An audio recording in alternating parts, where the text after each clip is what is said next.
bienvenue chez moi. Alors, on est lundi matin, il fait super beau, ça fait trop plaisir après une journée de dimanche absolument dégueulasse. Et je vous prends aujourd'hui pour vous raconter des trucs. Donc les clips que vous avez vus juste avant, c'est des clips que j'ai pris hier, je me suis dit que ce serait sympa. J'ai fait des genres de petites meringues aux amandes avec du chocolat noir. Pour celles et ceux qui ne le savent pas, je suis ancienne pâtissière chocolatière et j'adore cuisiner et j'adore notamment pâtisser. Du coup, ça faisait un bout de temps que j'avais pas eu le temps de pâtisser. Donc je me suis décidée à faire ça et c'était genre super bon. Ça a un goût de meringue avec quand même des amandes parce qu'en fait c'est, pour celles et ceux qui connaissent, un biscuit sucré avec des amandes effilées dedans. Et vraiment très bon. C'est une recette de Pierre Hermé. Pierre Hermé, mon Dieu. Bref, tout ça pour dire, donc c'était des clips de dimanche et je vous prends aujourd'hui pour vous raconter un peu ma life. Donc on est lundi, du coup je suis en plein sur les bilans des coachés. Qu'est-ce que j'ai fait depuis ce matin ? J'ai beaucoup travaillé là-dessus. J'ai répondu à des messages WhatsApp des coachés. J'ai répondu à vos commentaires sous ma vidéo qui est sortie hier. Merci beaucoup à toutes celles et ceux qui ont fait l'effort de la regarder, de commenter, de liker, de s'abonner, etc. Ça fait super plaisir. Je suis contente qu'elle vous ait plu et vous m'avez même donné quelques idées pour des futures vidéos à venir, donc ça c'est trop cool. Je voulais revenir sur un sujet aussi. Donc moi je suis coach sportive et nutritionnelle en ligne et je travaille sur le rapport à l'assiette et la perte de poids chez les femmes. Ce matin on a discuté avec une coachée de perte de poids parce que alors il y avait un rapport à l'assiette à revoir. Maintenant que c'est fait et qu'on a bien avancé, on peut passer à la deuxième étape qui est l'étape de la perte de poids. Et elle me disait qu'elle aimerait sculpter entre guillemets son corps à certains endroits.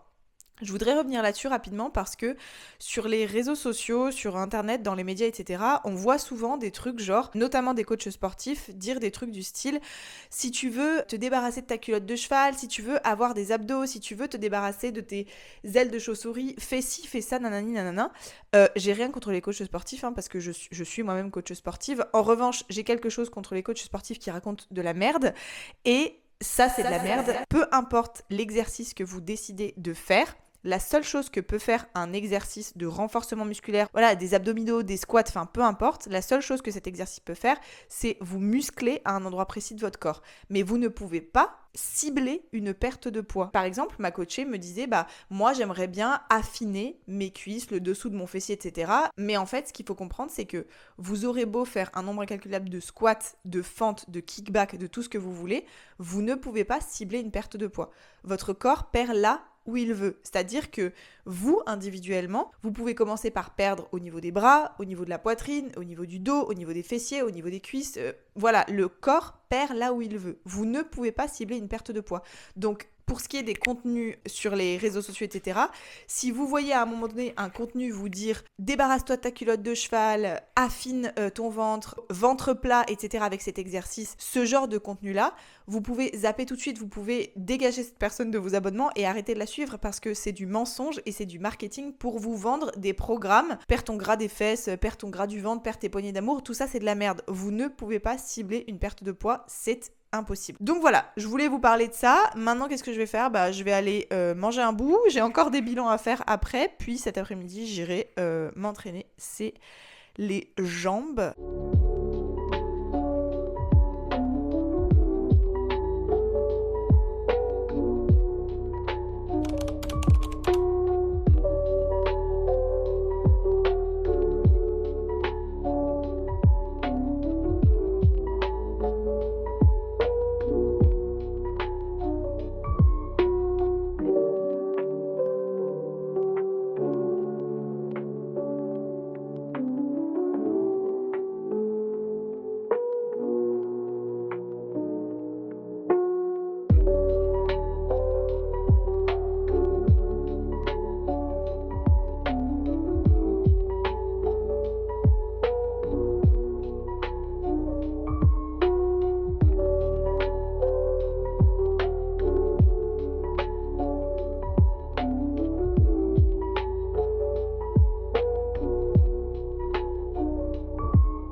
mardi et je sors juste du sport. Je vous ai pas filmé la séance, c'était une séance haut du corps, mais honnêtement j'avais qu'une envie, c'était de me concentrer dessus. Je suis assez fatiguée en ce moment, les séances sont assez éprouvantes, donc je voulais juste me concentrer dessus, du coup je voulais pas filmer.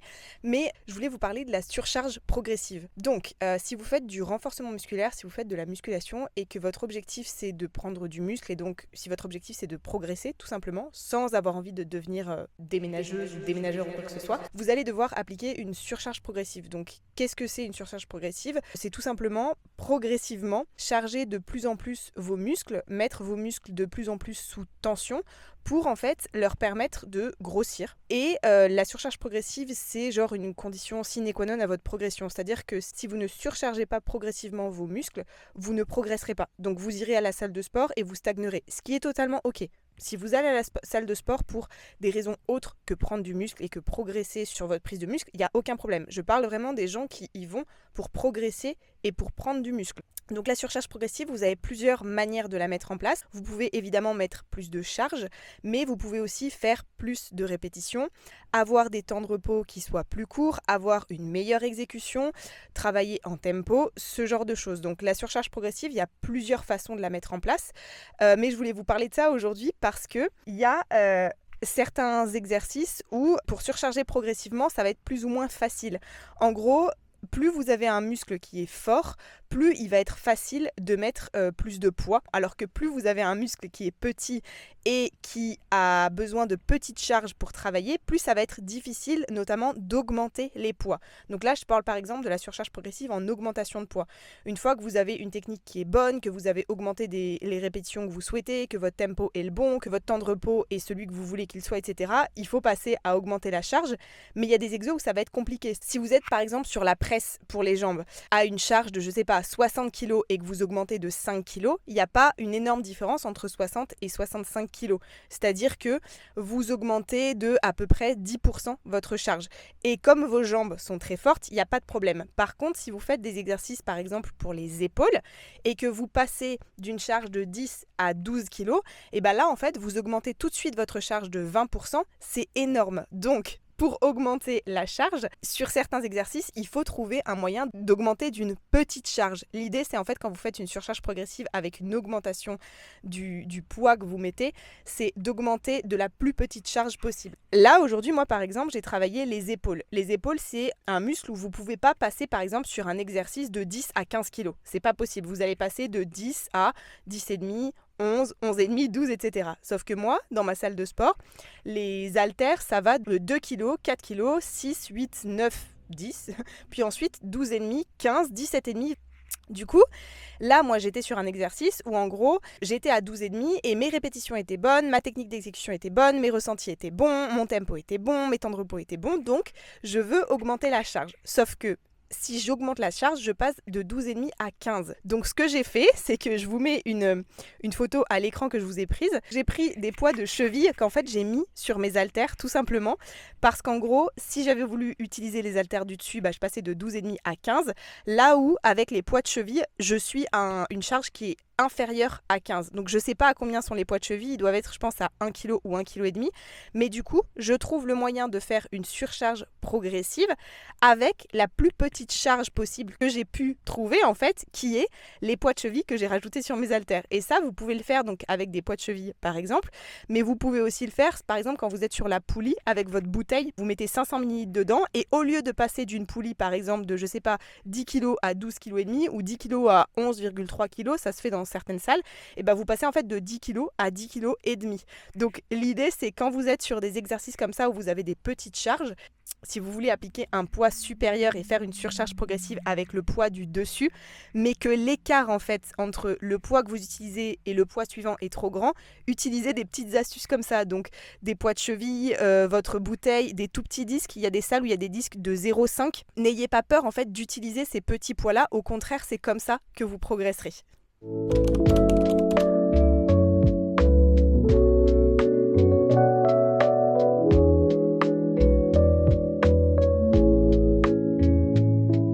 On est mercredi et comme prévu, je réponds à vos questions sur ma préparation de bodybuilding pour mes compétitions bikini qui commence mi-avril. Donc pour rappel, tout est expliqué sur Instagram, mais je prépare une saison de compétition de bodybuilding catégorie bikini. Ma première date est le 13 avril et ma deuxième et dernière date est fin mai. Je participe dans la fédération NPC et ma préparation bikini a commencé depuis début janvier. Donc je vous avais mis des boîtes à questions sur Instagram, vous m'avez envoyé quelques questions, donc l'objectif aujourd'hui est d'y répondre. J'ai même prévu une petite boisson chaude pour qu'on se tienne compagnie. Donc c'est parti. Première question que j'ai reçue, on me dit la prépa inclut-elle une réduction extrême de la nourriture à un moment donné? Donc le but quand on fait une préparation de bodybuilding, c'est de sécher, c'est-à-dire de se débarrasser de la masse grasse. Pour se préparer à monter sur scène, on arrive à des conditions de sèche qui sont extrêmes, sachant que les bikinis, je vous mets des exemples juste là, sont sèches mais beaucoup moins sèches que certaines autres catégories de compétiteurs sur scène. Donc les bikinis sont sèches mais elles ne sont pas striées, on ne voit pas de veines. C'est une sèche qui est très poussée, mais c'est pas une sèche qui est extrême. En revanche, pour arriver à ce niveau de sèche là, il faut quand même effectivement avoir une réduction de la nourriture. Maintenant, est-ce que la réduction doit être extrême? La réponse, elle est oui et non. Oui en fonction de comment réagit l'athlète et non en fonction de comment réagit l'athlète. En ce moment en France, le bodybuilding prend beaucoup de place et on en est encore à un niveau où, à mon avis, à moi, le bodybuilding en France, c'est quand même assez nouveau. Ça se démocratise de plus en plus, mais c'est beaucoup plus nouveau, par exemple, que outre-Atlantique, aux États-Unis, où ils sont beaucoup plus avancés que nous sur la question. Et quand on regarde ce qui se passe en France, la plupart du temps, les filles qui partagent leur prépa ont des prépas qui sont très difficiles, où en gros c'est le no pain no gain, elles finissent leur préparation à 800 calories par jour avec 1h30 de cardio par jour, etc. etc. Donc ce qu'on voit la majorité du temps en France, en tout cas quand les préparateurs sont français, la plupart du temps, la réduction de la nourriture est vraiment extrême, c'est-à-dire que au-delà de juste réduire de beaucoup, on arrive aussi à des quantités caloriques qui sont très basses. En vérité, quand la prep est bien menée, il n'y a pas besoin d'aller dans des extrêmes aussi poussés ou alors les extrêmes poussés sont vraiment temporaires. C'est-à-dire que quand vous vous entourez d'un préparateur qui est bon et qui sait ce qu'il fait, son objectif n'est pas du tout de vous emmener à un moment donné à vous faire manger 800 ou 1000 calories. Peu importe la taille, le poids que vous faites, etc. L'objectif d'un préparateur va être de vous faire manger le plus possible tout en vous laissant en déficit calorique et en vous permettant de garder du muscle. Donc oui, il va y avoir une réduction de la nourriture, mais est-ce qu'elle est extrême? Ça va dépendre de comment l'athlète réagit et de la qualité du travail du préparateur et puis ça va dépendre aussi de comment est-ce que le préparateur va manipuler la dépense énergétique avec le cardio, avec les pas, etc. Donc globalement, je dirais que oui, bien sûr, ça induit une diminution de l'apport énergétique, c'est obligatoire, bien sûr que c'est obligatoire, mais ça va dépendre de la personne en question, ça va dépendre de comment le préparateur a préparé son athlète. Quand un athlète est bien préparé, normalement, il n'y a pas de réduction extrême qui dure dans le temps, la réduction extrême doit être temporaire. Et surtout, le but, quand on arrive le jour de la compétition, c'est, lorsque la préparation, encore une fois, est bien menée, d'avoir quelques jours, voire quelques semaines avant, pu en fait manger un petit peu plus pour remplir les muscles qui, quand on est en déficit énergétique, se vident, mais qui doivent sur scène paraître pleins. Donc même s'il y a une réduction qui est extrême de la nourriture, le but, quand on arrive sur scène le jour de la compétition, ce n'est pas d'être à un niveau calorique qui soit bas. Malheureusement, c'est encore ce qu'on voit la majorité du temps, notamment à travers les préparations qui se font en France, mais lorsque c'est bien fait, c'est pas vraiment comme ça que ça se passe. Alors attention, je parle des préparateurs français, etc. Il y a probablement de très bons préparateurs qui soient français. Je dis juste que le bodybuilding, ça se démocratise en France, mais ça reste tout nouveau comparé à l'histoire du bodybuilding, encore une fois, outre-Atlantique, que ce soit en Amérique du Sud ou en Amérique du Nord. Donc pour répondre à la question, oui, il va y avoir une réduction des calories, mais quand c'est bien fait, il n'y a pas de réduction extrême qui dure dans le temps. S'il y a une réduction extrême, elle est temporaire. Et c'est s'il y a une réduction extrême. La deuxième question qu'on m'a posée, c'est à part l'alimentation plus précise à avoir, qu'as-tu changé pour ta prépa dans ton quotidien? Donc cette question, elle est géniale parce qu'elle est hyper large et elle englobe plein de sujets. Donc je suis avec mon préparateur depuis octobre 2023. La préparation, donc la phase de sèche, de perte de masse grasse n'a commencé qu'en janvier 2025, mais je suis avec lui depuis plus longtemps que ça pour rééquilibrer mes ratios, pour prendre un petit peu plus de muscles, pour apprendre à se connaître tous les deux, pour apprendre à connaître mon corps, pour m'amener sur une préparation qui soit facile, c'est-à-dire mettre mon corps dans certaines conditions pour que quand je commence la préparation, ce soit facile. Parce que ça aussi, c'est un truc hyper important. Le but d'une préparation, c'est pas qu'elle soit la plus difficile possible. Et une fois que vous êtes sur scène, les juges, ce qu'ils regardent, c'est votre physique et c'est tout. Ils ne regardent pas l'historique de ce que vous avez fait pour arriver à ce physique. Ils regardent votre physique à l'instant T. Donc, il n'y a aucun intérêt à avoir une préparation qui soit détestable, hyper compliquée, etc. si vous pouvez faire une préparation facile, entre guillemets. Aucune préparation n'est facile, on s'entend, mais vous avez compris ce que je voulais dire. Du coup, mon alimentation, en fait, a toujours été assez précise. Donc, qu'est-ce qui a changé dans mon quotidien? Eh bien, absolument rien. En réalité, on a toujours l'impression que les préparations, quand on va se lancer dans une prep, tout va changer. Absolument pas. C'est-à-dire que avant ma préparation, je m'entraînais en musculation, je faisais un certain nombre de pas naturellement sans forcément les compter. J'avais une alimentation que je traquais avec des objectifs de macronutriments que je tenais. Je faisais un tout petit peu de cardio pour des questions de digestion, pour des questions de muscler mon cœur aussi et prendre soin de ma santé cardiovasculaire. Donc toutes les choses qu'en fait je fais en prépa, je les faisais déjà avant. Ce qui change maintenant que je suis en prépa, en fait, c'est que, première chose, je ne peux plus sauter, entre guillemets, de séances de sport parce que je suis fatiguée. Il m'arrivait parfois de dire, bah ok, là en fait ma séance, je vais pas la faire cette semaine parce que je suis trop crevée, ça sert absolument à rien. Mon préparateur était ok, on était en phase de recomposition, donc je pouvais me permettre de temps en temps d'être un petit peu plus light là-dessus. Donc ça c'est quelque chose qui a changé, c'est que même si avant, honnêtement, je suis un peu du genre robot, mon fonctionnement c'est un peu comme ça dans la vie de tous les jours. Quand je fais quelque chose, je le fais vraiment à 100%.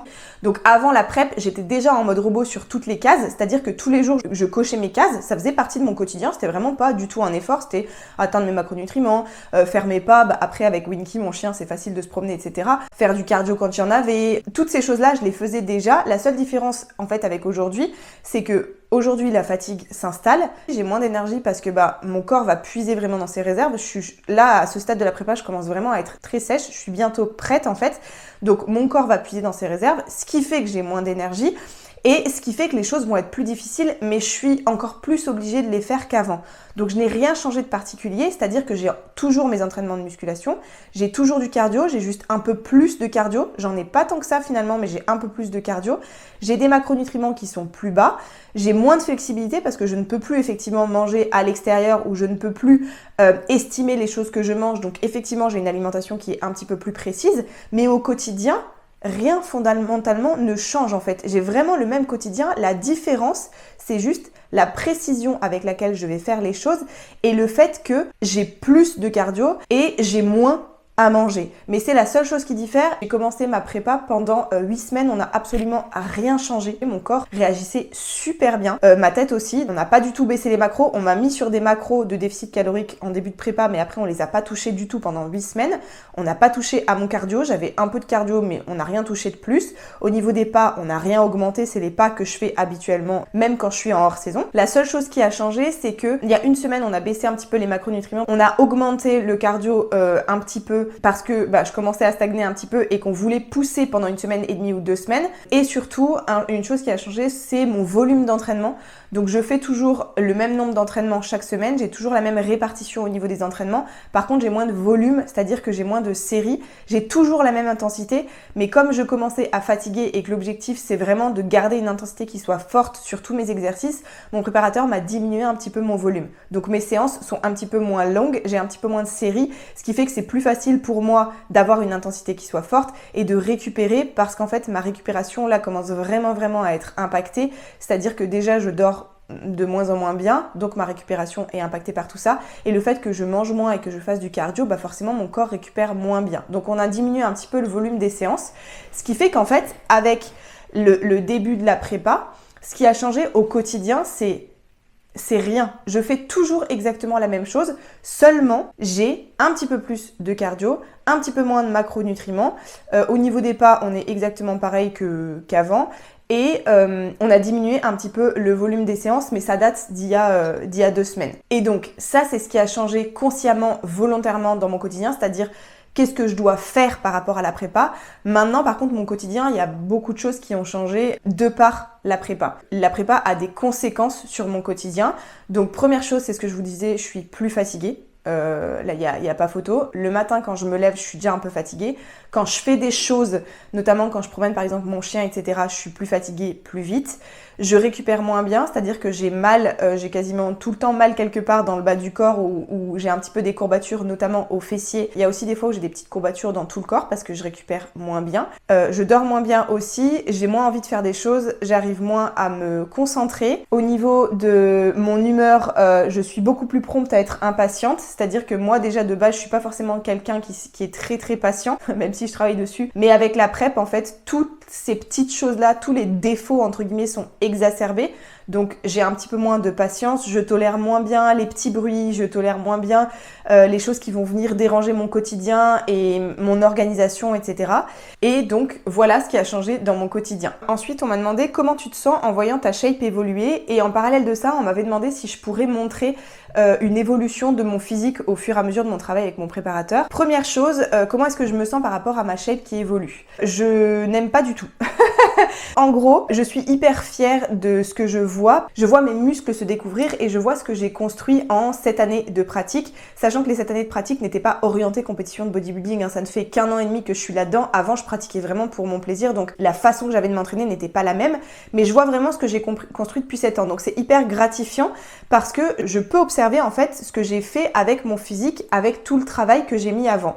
Maintenant, la shape que j'ai aujourd'hui, je ne l'aime pas du tout et j'ai hâte de retourner à quelque chose qui soit plus gras. Déjà, première chose, c'est une shape qui est dure à maintenir au quotidien. C'est-à-dire que c'est ce que je vous disais tout à l'heure, il y a beaucoup de contrôle. Et en fait, le prix à payer pour avoir ce physique-là, moi, j'ai pas envie de le payer. C'est hyper personnel, mais j'ai pas envie de le payer. Et ça, c'est un point hyper important. C'est, de manière générale, quand vous décidez d'atteindre un certain physique, il faut que vous soyez consciente du coût que vous avez à payer pour atteindre ce physique. Et moi, le coût à payer pour atteindre ce physique, il est beaucoup trop élevé pour moi. Sachant qu'en plus, ce physique, je ne l'aime pas forcément. Alors je vais vous mettre des photos ici de à quoi je ressemble en ce moment, mais le physique que j'ai en ce moment, c'est un physique qui est certes très sec, mais c'est un physique qui pour moi est beaucoup trop frêle. Je ne m'aime pas frêle comme ça. Je m'aime avec un peu plus de gras, c'est-à-dire que oui, j'aime bien voir mes épaules dessinées, j'aime bien voir mes abdos, c'est marrant 2 minutes, mais moi j'aime avoir plus de fesses, j'aime avoir plus de bras, j'aime avoir plus de quadriceps, j'aime avoir des épaules qui soient plus massives, donc je n'aime pas mon physique actuel, mais c'est ce que je vous disais sur Instagram, mon but n'est pas d'atteindre un objectif particulier pour me sentir bien dedans, mon but est de faire tout le chemin et d'aller jusqu'au résultat de je vais monter sur scène et je vais avoir ma place sur scène. Donc c'est un physique que je dois avoir pour le challenge que je me suis lancé et j'adore le voir se découvrir, mais c'est pas du tout un physique que je veux maintenir à l'année. Objectivement, moi personnellement, c'est mon avis personnel sur mon physique, je ne l'aime pas comme ça. Donc j'ai hâte de retrouver un physique avec un peu plus de gras.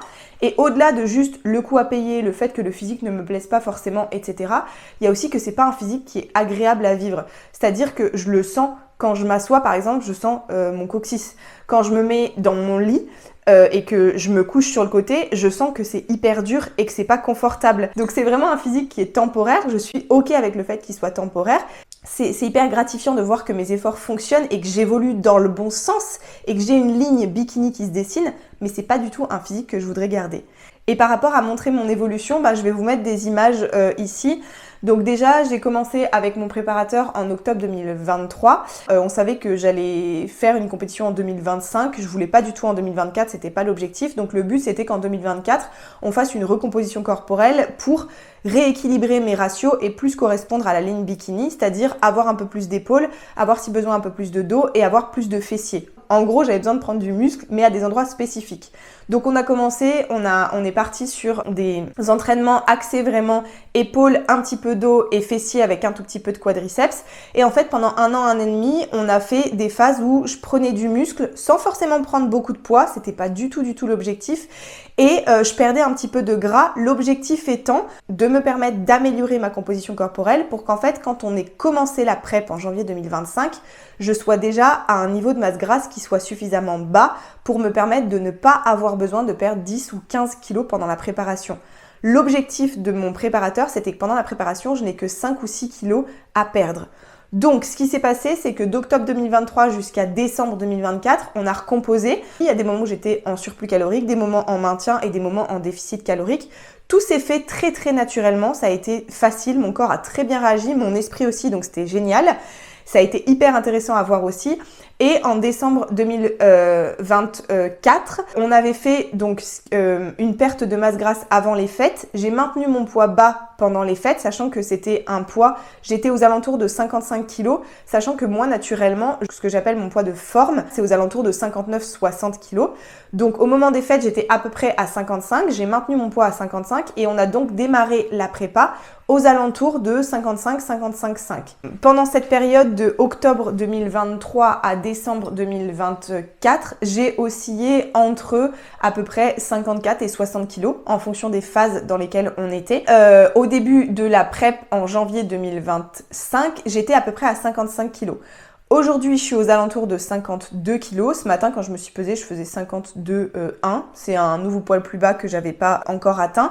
Et mon préparateur pense qu'il me reste à peu près 2 kilos à perdre pour arriver conditionnée sur scène. Je dis il pense que parce que comme j'ai jamais fait de préparation avant, on peut pas vraiment savoir. Avec son expérience et au vu du physique que j'ai actuellement, il pense que je vais avoir besoin d'être à peu près aux alentours des 50 kilos pour être prête. Ce qui fait que là, il nous reste un peu moins de 7 semaines et en fait, j'ai plus que, entre guillemets, 2 kilos à perdre, voire même 1 kg, 1,5 kg parce qu'en fait, en fin de prep, on fait des manipulations qui font qu'on continue un peu à perdre du poids sans avoir besoin de diminuer l'apport énergétique ou d'augmenter la dépense énergétique. Donc aujourd'hui, mon physique ressemble à peu près à ça.